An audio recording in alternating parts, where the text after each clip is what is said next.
to harvesting our table salt, people risk life, lung, and limb to make a buck in these billion-dollar industries. We come from poverty, man, we ain't have a thing. We come from poverty, man, we ain't have a thing. Did y'all see that? They are actually wearing makeshift shiesties to go do one of the hardest jobs in the world. Now on this one, we're gonna go over and watch 5 of the hardest jobs I've ever seen. So if you have been complaining about your job or lack thereof, this video is gonna make you appreciate every single thing you have. Let's get straight into it. The sulfur industry is worth nearly $13 billion globally, but the workers who risk their lives to mine it in an active volcano make just $17 a day. Woo! Did y'all hear that? You can go and mine in an active volcano. I'm talking about, listen, man, listen. Not climb the mountain, listen, you gotta go mine in an active volcano and you end up with 17 hot, funky dollars in a whole day. Not $17 per hour. Listen, they should be paying you $17 per minute.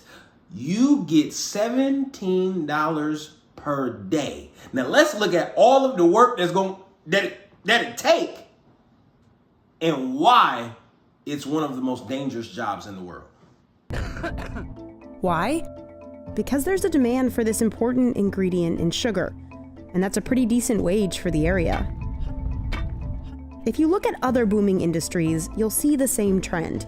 From collecting acai for our smoothie bowls to harvesting our table salt, people risk life, lung, and limb to make a buck in these billion-dollar industries. We journey around the world to see what it's like working some of the most dangerous jobs on the planet.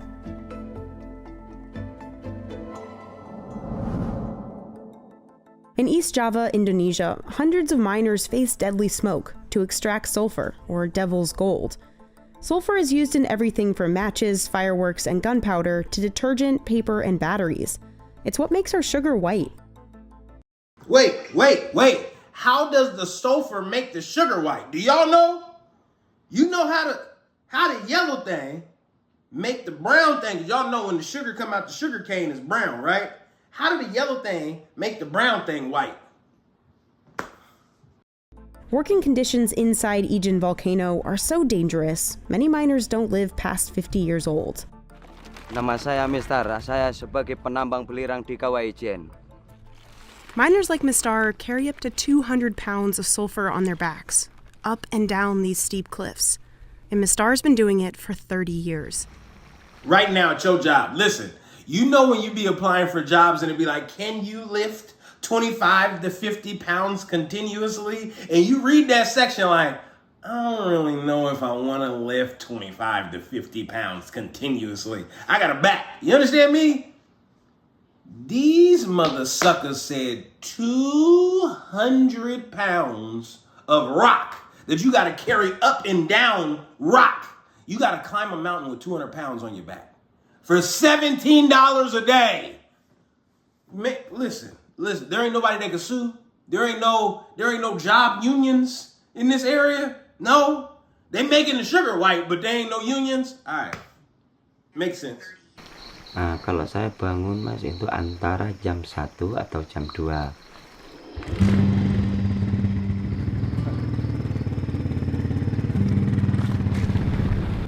This is as far as Mistar can go on his bike. There are no roads to the crater, so he has to walk the rest of the way. It's a 2-mile hike, up to the ridge of Ijen volcano. He takes only his basket and a crowbar, down into the 1,000-foot deep crater. Here, he faces the volcano's extreme environment. The air can reach over 100 degrees Fahrenheit. And he works near one of the world's most toxic volcano lakes. Tapi itu asap. So you saying that water right there, the goddamn water is toxic? I mean, it makes sense because it's in a volcano, but at the same time, you gotta suffer through toxic water. Like if you fall in, you know what I'm saying? Oh my God. asamnya seperti asam baterai. Itu memang berbahaya. Nanti kalau kena sama misalnya mulut sama gigi, dia rontok. Ya kan berbahaya. Dia bisa membunuh juga kalau sudah masuk ke dalam perut. And there's the smoke.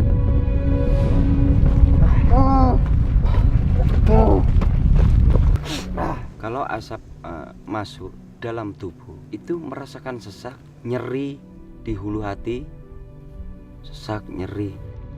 The miners are freelance contractors, so they have to pay for their own gear, and many can't afford gas masks. Instead, they use handkerchiefs or towels dipped in water to keep the sulfur powder from sticking. Like the fact that we need it so much, but they can't even get these folks good working equipment to get it sustainably.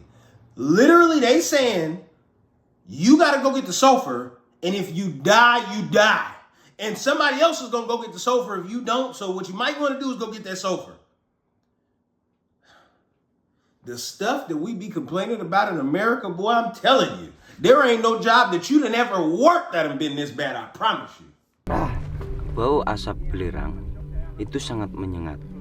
Bau asam lagi kadang-kadang bau seperti gorengan telur. Tapi kalau masuk dalam hidung atau mulut itu sesak. Ini mas, batuk ini mas. But the smoke from inside the volcano is crucial for sulfur production. This is how it works. When the super hot smoke hits the cooler air outside, it condenses liquid and drips off the pipe. As it solidifies and cools, the sulfur will turn yellow, and miners can begin chipping off blocks. It's the sulfur's two colors that give it the name Devil's Gold. They gotta be some of the strongest Once he fills mother his suckers baskets, in the whole start globe. I'm releasing talking the about, sulfur to listen, hike back. they legs gotta That be, sulfur is not man. on the road. Kalau saya maksimalnya mikul, itu satu pikulan 70 kilo. That's about 154 pounds. Mistar himself weighs just 132. Nama punggung ya pasti sakit mas di sini kalau berat. Kan kadang-kadang di pundaknya itu kan sampai rusak, ngapal itu rusak. Itu kadang ada tumbuh-tumbuhan yang seperti jerawat itu. All right, y'all, that's enough of that job. Let's They go have to into haul the it up next the one. steep walls of the crater. So the next job is salt harvesters. That don't sound too bad, right? Y'all can't even imagine what they about to get into. Let's go. India is one of the world's largest salt producers, and roughly a third of it comes from deep in this desert. Today, thousands of families live here, farming salt by hand. They're known as the agariyas, and they've been salt. Did y'all know salt came out the desert? I ain't know that. Yup. Salt come from the desert. Well, it would make sense. If salt water evaporated in the desert, it would just leave salt, right? Let's see. In this harsh environment for generations. Each year, they arrive at the dry, cracked land of the little run of Kutch in October. Patadia Gugabai and his wife carry everything they'll need to live in the desert for the next 6 months. They gotta live in the desert for half the year. They gotta live in the desert for half the whole year to get this done. So I would imagine if you had to travel for your job for half the year, how much would you need to get paid to do that? Let's see how much they actually get paid. Including supplies to make their huts, clothes, farming tools, and all their food and water. અને અત્યારે હું રણમાં રહું છું કારણ કે આવા જવામાં તો મોંઘવારી પ્રમાણે જોવા જઈએ તો ઘણું ઓલું થઈ ગયું, મોંઘવારી વધી ગઈ છે એટલે રણમાં રહીએ છીએ.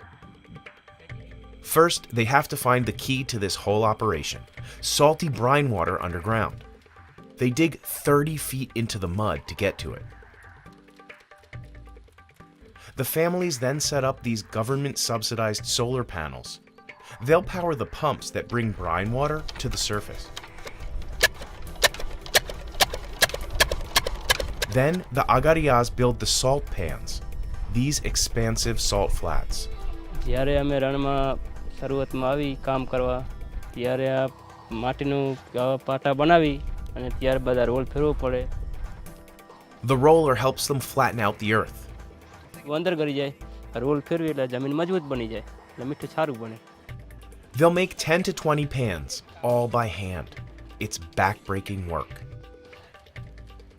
Then the farmers will release the salty brine water from the wells. It flows between the pans. By the last pan, the water reaches the 24% salinity needed to form big salt crystals. Over the next few months, as the water evaporates, salt crystals form. દંતારા ખેંચવાના લોખંડના આવે દંતારા હોય એ ફેરવવાના. They start raking early each morning to avoid the hottest part of the day. કે જો પહેલા તો મીઠું ઓછું હોય એટલે તો એક જણો ખેંચે એટલે હાલે એટલે અને બીજા પછી વધી જાય ને મીઠું પછી એકથી દંતારો હાલે નહીં પછી બે. When is the last time that you rake something? When is the last? When is the last? I'm talking about, listen, most people don't rake the grass. Could you imagine pulling and pulling and pulling the salt? I mean, it would make sense if you got a salt business, you're the owner of the business, and this is what you got to do, right? But this is crazy. Listen, you could be out there and heat exhaustion and everything, and it couldn't be enough water for you out there if there ain't no water to drink. They just said all the water is salt water with you. So that means all the clean water, you had to bring it. If you run out of water, you got a family, kids, everybody live in a little shack. Listen, where you use the bathroom at in the desert? Where is the bathroom in the desert? There. All right. જણાને જ ખેંચવો પડે. But working here can be really dangerous.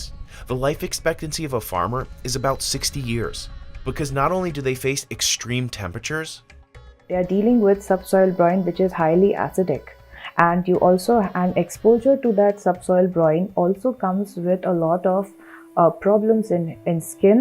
મને તો પહેલા તો ચામડીના રોગ થાય છે એટલે 1 મહિના લગી તો રૂજ જ ન આવે અને ચામડીનો રોગ ઈ પહેલો જ કારણ કે પહેલા પેનિયાથી ને શરૂ થાય. many of the agariyas become blind from years of the bright sun reflecting off the white landscape. And because they're so far from the nearest village, accessing medical care is often too expensive. Your job could make you blind. Would you do it? I'm talking about how much money would they have to pay you to sign up to be blind? Like, yeah, we got a you about to be blind program. We helping everybody sign up. If you want to sign up for the you about to be blind program, then we taking applications. You gonna fill that out? Man, listen. These conditions, the agariyas live and work out here until spring, when the salt is finally ready. They harvest 3 times. The first produces the best quality salt. They leave in April, usually with over 1,000 tons of salt. Okay. Okay. 1,000 tons of salt ain't bad. Listen, y'all about to get paid, right? And most farmers we spoke to said that this season's market price for salt is between $2 and $4 per ton. That means in a good year, a family will earn about $2,000 for months of grueling work. That's well below. No! Let's do some quick and dirty math because it just said $2,000 for 6 months of work. So you get about $500 per month. Would you do this for $500 per month? I'm talking about there's a lot of stuff you can do for $500 per month. Because you got to say to yourself, if that's the case, then why would the people do it? They wouldn't if somewhere along the line they didn't have to. Somewhere along the line they didn't feel like this was the best way for them to provide value, take care of their family, and get the job done. That's crazy. You ain't never went to the store and bought salt for no less than $5, and that's for this much. I'm talking about this much. These folks just said tons. They created, planted, and harvested tons. dump trucks full of salt, and what they got compensated for all of that took half a year is $2,000 measly dollars. Moment of silence for them. Let's move on to the next one. And in this one, it's acai farmers. Am I the only person that thought that the acai berry and the blueberry was like similar or the same or like cousins? Man, this berry ain't nothing similar. The little branches that it grow. Anyways, y'all go see. This is wild. He comes from deep in the Amazon rainforest. People here risk climbing 50-foot high palm trees to harvest the fruit. Ela pode. Said 50. The trees is 50 feet high and you gotta climb them. 50? Bro, not 25, not 10. I ain't saying if it was 25 or 10, I would be qualified to climb it, but come on, man, be reasonable. They climb up to 50 feet in the air to get you that acai bowl that y'all be, you know what I'm saying? You do your yoga, you get your little acai bowl, you feel all energized like you ate some superfood. This is what they had to do to get it. That's crazy. Pegar lá em cima, no pegar do cacho, ela quebrar. Meio que ela é frágil. These berries have become one of the most popular so-called superfoods in the US, and they aren't cheap. One bowl can cost up to $15. And while the berry has exploded in popularity in recent decades, small farms like this haven't really been able to cash in. A gente fica com a menor parte do lucro aqui na comunidade, né? His family's farm is... Ain't it crazy to you guys that in America, people capitalize off of some level of leverage? They figure out not necessarily how to create the berry, harvest the berry, or grow the berry. The people that make the most money is the people that get the berry, sell the berry, market it to you, put the bananas, the little granola on top, and they make millions. Mind you, you could have these same berries growing in your backyard and not be able to make a tenth of that amount of money. For me, it reminds me that opportunity is everywhere, but it's all perspective, right? You could be on the top, you could be on the bottom. It's all perspective. There is no right, there is no wrong. There's simply, in America, capitalism. roughly 70 miles from Belém, the capital of the state of Pará, which grows more than 90% of the acai produced in Brazil. The only tool they use to climb is a single piece of rope called a piconha. They used to be made of leaves. Essa folha aqui, a gente pegava, torcia ela, aí passava por aqui, fazia isso, para ver como o tempo vai mudando, né? Today, Lucas's son Luis Fernando will go up. Se tiver, só põe que tiver maduro, não tá que tiver paró. Pode subir, vai com cuidado.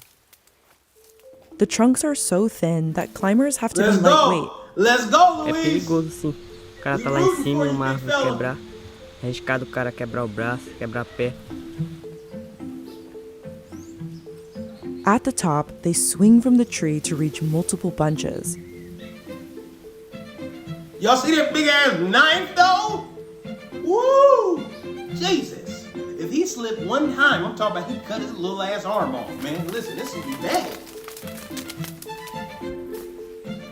Going down can be dangerous too, especially while carrying a large knife and holding an armful of branches. Dropping them could damage the fragile fruit. Graças a Deus eu nunca caí dessa iseira. Quero que isso não aconteça comigo.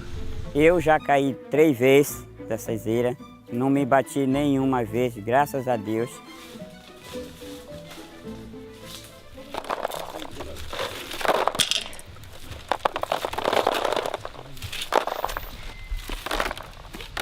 Lucas and his family harvested 53 baskets like these in 2021, earning them an income of about $950.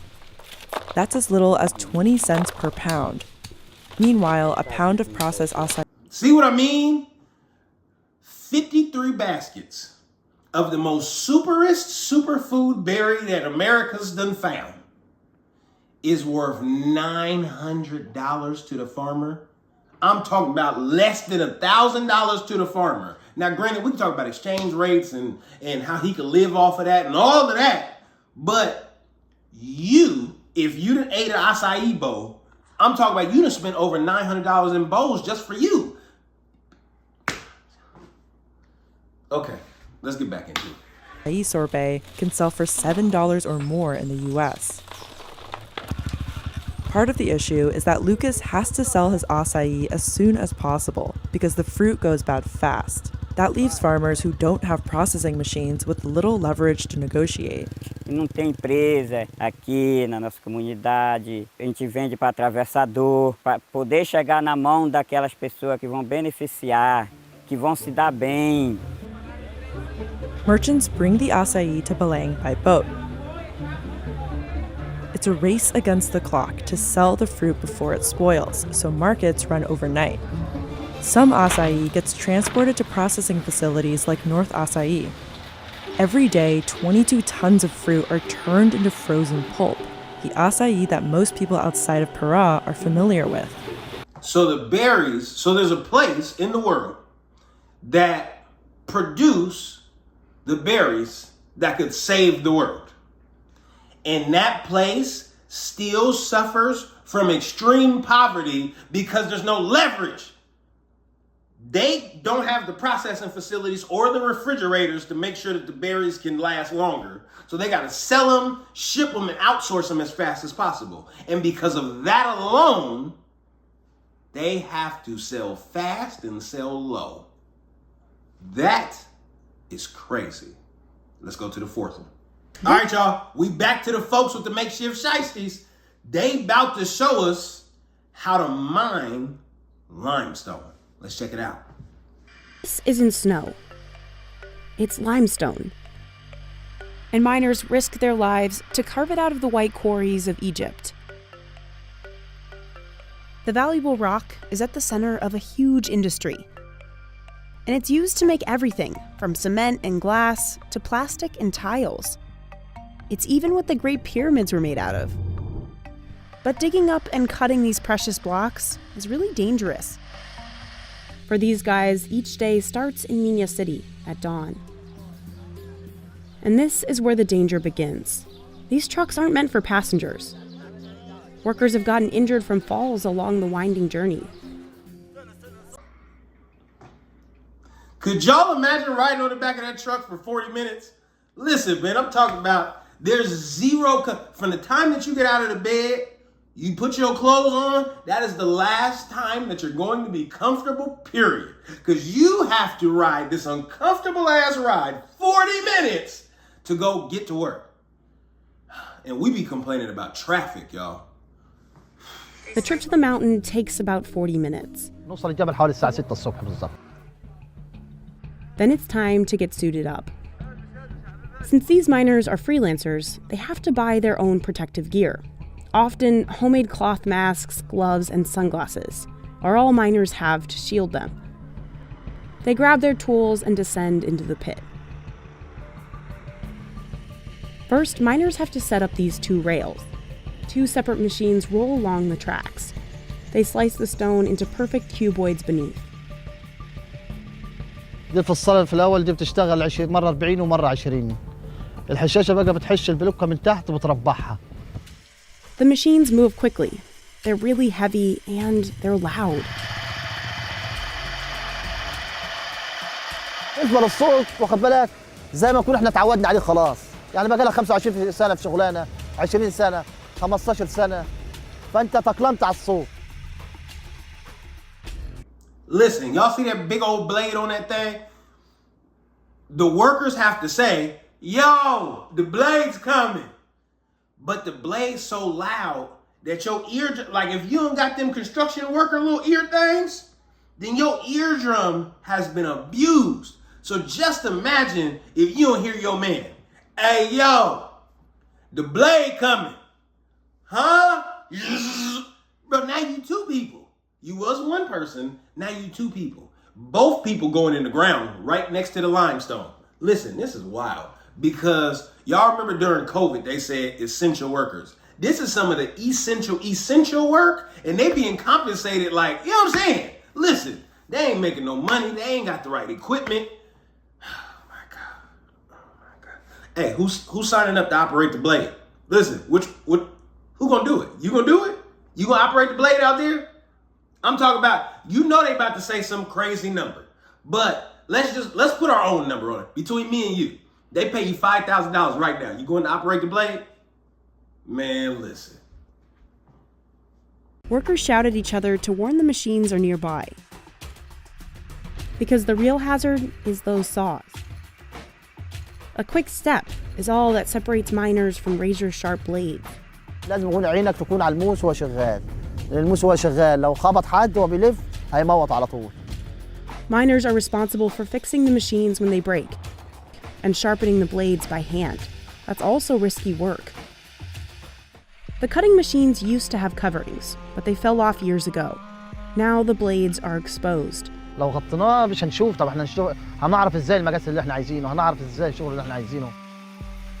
As the machines cut stone, they kick up rocks in a haunting white cloud of limestone powder. If there's no wind, miners disappear in it, like ghosts. It's easy to inhale the fine dust. And if they breathe it long enough, it can cause a lung condition called silicosis. Didn't win. Hey, yo, Mike, watch out. You can't see it coming. Your ears been ringing all day. Now you can't hear it coming. So sometimes you just got to sense it's there and hop out the way. If you don't hop out the way, it's over with. And then they said that it had protectors once upon a time. But it got old, the protectors fell off, and they still got to operate the machinery. When does the government come in and help out? Like, hey, look, y'all need a new machine? You know what I'm saying? Let me get you where the PPP loans? Where the PPP loan? They really need a PPP loan. You know what I'm saying? This is one of the people that can actually use the PPP for what it's supposed to be used for. This is wild. اتقطعت من الموس. في ناس دماغها لا مؤاخذة الموس دخل فيها ماتت. ناس كتير بعيد عنك اتقطعت رجلها.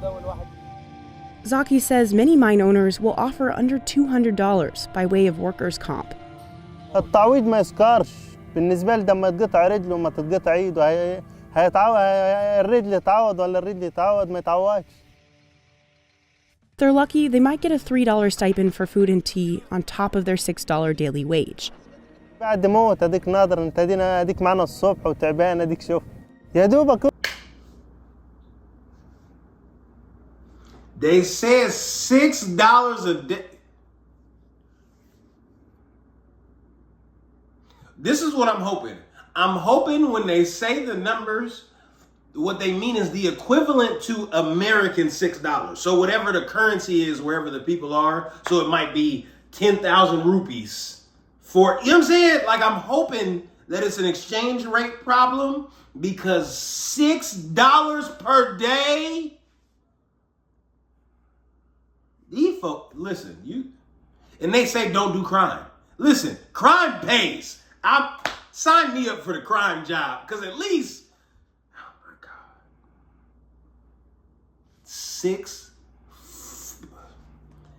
you can't even say $6 is funky dollars like that. You know what I'm saying? $6 ain't even enough to be funky. You gotta. All right, y'all, let's pray for them, and let's move on to the last dangerous job. And on this one, they are bird nest harvesters. So my man is kind of like a pirate. He go to different little islands.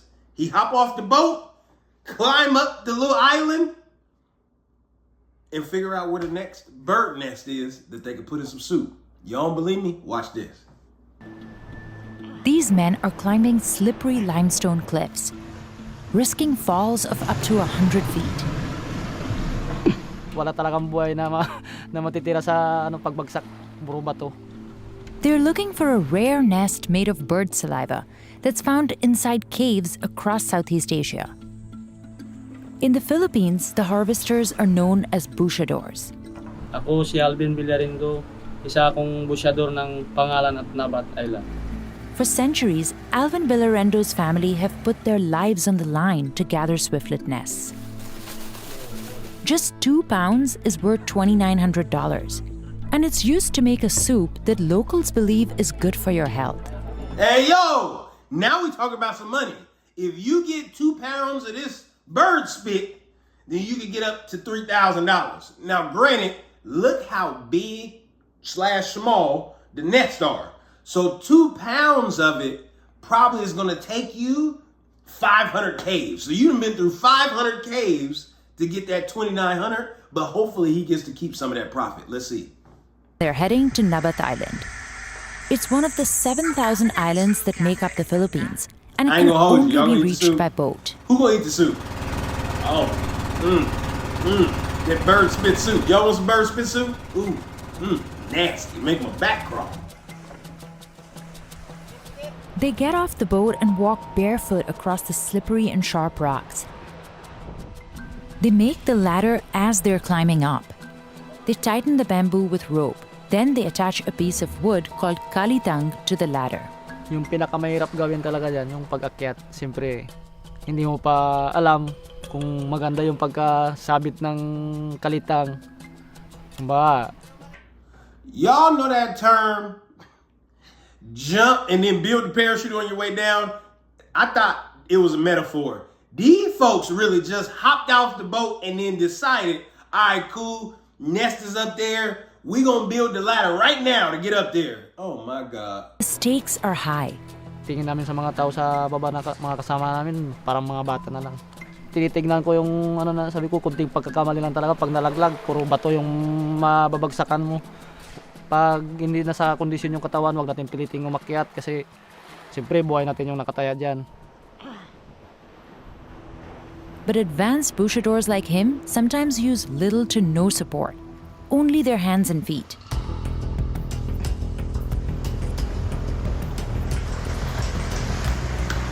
This is the most dangerous way to climb. In the regional language, it's known as kagang kagang lang, or like a crab.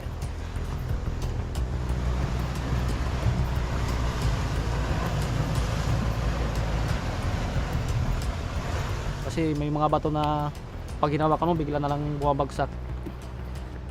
Alvin has had some close calls, and he dislocated his shoulder once. Pag akyat ko sa butas, medyo maliit yung butas, nung daan-daan akong bumabas. Hey, look, we was watching this, my son said something funny. What if my man on the way up there dropped the water bottle? What you gonna do? Do you gotta spit on the bird spit nest? Like you, like what do you, how do you get the water back? You gonna climb 100 feet back down to get a spray bottle? Oh my God, you gotta call it, hey, throw me another spray bottle. Now they trying to hoist the, man, listen, oh my God. And then where did the egg go? Is the egg from the bird spit nest the same egg that they put in the soup? Do they eat the bird and the nest? Oh, y'all some cold. Y'all eating the bird and the nest together. Listen, what they didn't say is if the bird catch y'all in here, you are in for a plucking. You understand me? You about to get plucked to death off this damn island. This is my island. Coming to eat my damn kids in my home. Imagine imagine a person coming to eat your home and your kids when you leave. Like you went to work. See y'all later. And you come home like, where my house? You look on your Ring camera and the motherfucker just eat your door. I'm not. Oh my God. Oh my God. They really pay people to go get bird spit nests. B, this is wild. This is wild, y'all. Kawayan, isang kamay na lang inawak ko sa kawayan. Yun na, uminto na talaga ako sa pag-akyat sa mga matataas. After spotting the nests, Alvin uses a spray bottle filled with water to loosen them. They're then gently peeled away from the cave walls. Yung ibon nun, sa pag 8 piraso yung pugad, ibig sabihin yung ibon niya ay 16. Kasi partner lagi yan, isang pugad, dalawang ibon kagad yan. Mag-partner kagad yan yung isang pugad. Siguro naman mayroon katulad din ng tao pag may forever. After harvesting, the bouchadors clean them to remove any feathers or branches. Then they divide them by their hardness and color. The local city hall buys the nests from the bouchadors at a regulated price and sells them to private customers around the world. They are the main ingredient in bird's nest soup, a delicacy in China and around the world. A bowl can cost as much as $100. Sa tingin ko yung kumakain lang ng soup ng... All right, y'all. That was the 5th one. They said the demand for the bird spit soup is going up. So I would imagine that they're going to compensate my man kind of reasonably, but that's still a crazy, crazy job. So out of the 5, which would you be willing to do? Which of these 5 jobs would you be willing to trade your current job for? I'm going 0 for 0.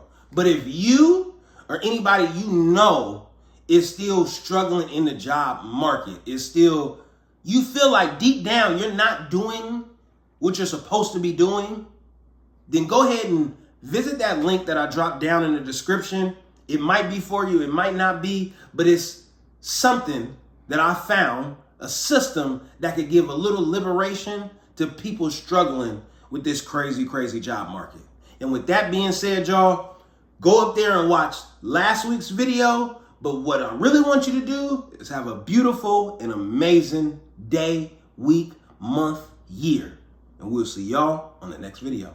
We out. We come from poverty, man, we ain't have a thing. We come from poverty, man, we ain't have a thing.